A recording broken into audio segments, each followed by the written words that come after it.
Next exercise we're going to look at is pull through. Okay, you can use this if you have bands, preferably if you have a cable station. So it's got the pulley system set up. You would attach the you'd set the cable pulley system at the bottom, and then attach like a little rope. So like the tricep rope that you would use to like do triceps, you hook that up to the bottom, and you can do it that way. But if all you have is a band, you can still do it as well. And the actual execution of the movement will be just the same, even if you're using the cable station, okay?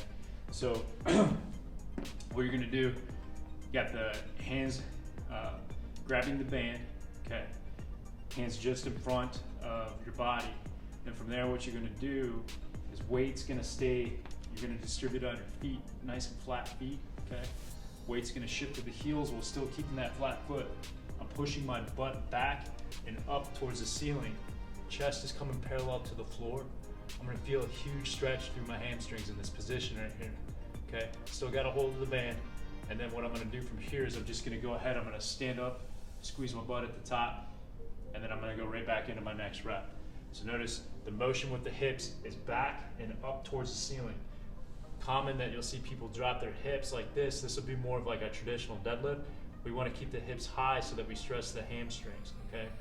Again, feet stay flat, push through the heels, squeeze butt up the top, pull back into the next rep.